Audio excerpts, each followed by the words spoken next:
The Salmonella outbreak has spread further. The government now reporting 1 death associated with Salmonella and 61 new cases in 6 more states.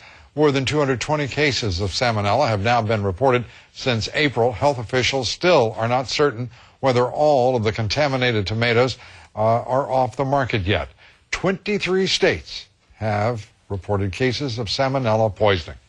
And the Food and Drug Administration tonight apparently no closer to disclosing the source of that outbreak. And as Luis Schiavone reports, it was 1 year ago today that the FDA launched what it called a tomato safety initiative to prevent just exactly this kind of outbreak. The Centers for Disease Control is reporting dozens more confirmed illnesses linked to tainted tomatoes, a total of 228 illnesses, with 25 hospitalizations now in 23 states. That's 6 new states. 1 death has been associated with the outbreak, and it's not over yet. We would characterize this outbreak as ongoing. Not only are there no answers about the source of contamination from the Food and Drug Administration, it is possible that we may not know, but the same is true of any outbreak. The Government Accountability Office charges that with 80% of the nation's food supply at stake, the FDA seems incapable of explaining how it will execute a recently unveiled food safety plan. FDA has implemented few of our past food safety-related recommendations. Of the 34 recommendations we made since 2004, FDA has fully implemented 7. The verdict from lawmakers who've been pressing FDA to meet their obligations? To have Food and Drug come up and say they don't know what to do about it, or how much money they need, or what resources they require, is a shame and a disgrace. On Capitol Hill, the government's food czar reported that for now, there are no tools in place to track the origin of the latest Salmonella outbreak. Most people, when they've consumed a tomato, just know they've consumed a tomato. They don't know where it came from. And by the time somebody... You think consumers don't know where their food comes from if it's labeled? Well, let me ask you a question, if I may. Sure. If you've eaten a tomato in the last week, do you know where it came from? No, because you won't implement country of origin labeling. Mexico sends 80% of its tomato crop to the U.S., and while Mexico has not been cleared by the FDA, officials say they cannot say that Mexico is the source of the problem. Well, the FDA says it's been in touch with Mexico but has not sent investigators over the border or to any farms for that matter because they are not yet able to pinpoint the place that the bad crop came from. At this point, would we all be forgiven if we thought the FDA was being led by just really a pack of baboons and fools? To hear David Acheson respond to Congressman Stupak with that arrogant nonsense. I mean, what is going on? Why is this administration, why is this agency being permitted to behave and conduct itself like abject idiots? They really are cornered, and all of the people in Congress, Democrats and Republicans, have confronted them about this. But just because they're being confronted, just because they're cornered, doesn't mean they have the answers. And they don't have the answers because they don't have the infrastructure to give the answers. Which they have refused to build up over the course of the past 7.5 years. A number of statistics. 1/3 of the tomatoes consumed in this country now are imported. That's right. 83% of those tomato imports come from Mexico.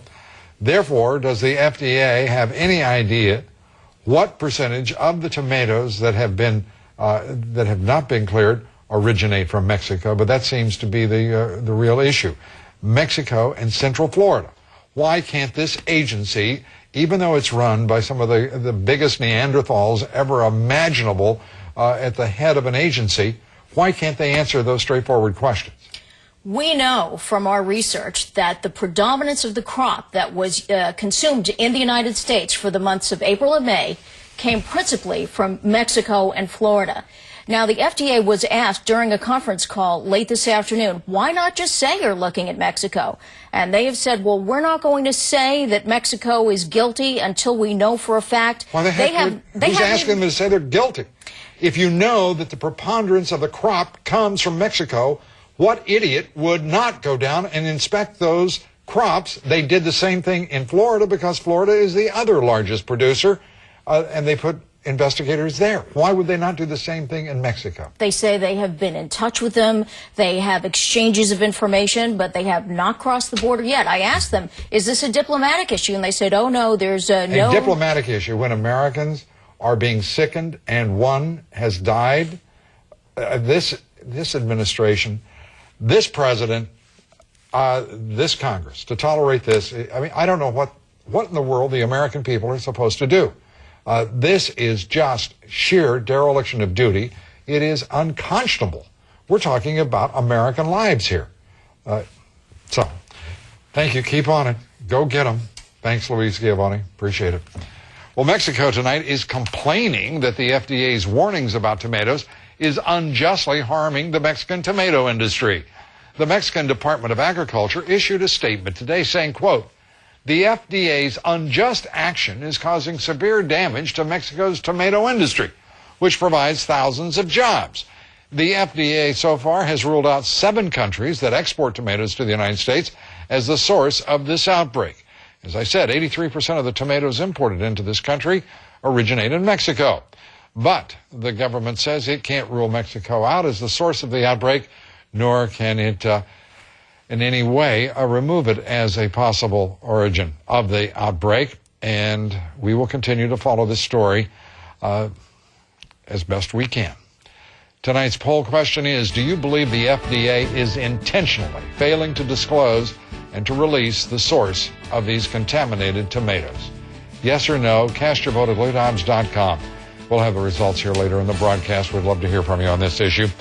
The Food and Drug Administration tonight is also warning about silver dental fillings. The FDA is now warning that those fillings containing mercury could be harmful for pregnant women and young children. Mercury can cause neurological damage in developing brains. The government says it's still studying the effects of mercury poisoning from fillings and is not recommending removing existing fillings. We'll keep you up to date on that new development as well. Up next here, our ports remain at risk. The Bush administration has refused to do anything to protect them and to inspect more than 5% of the cargo entering the country.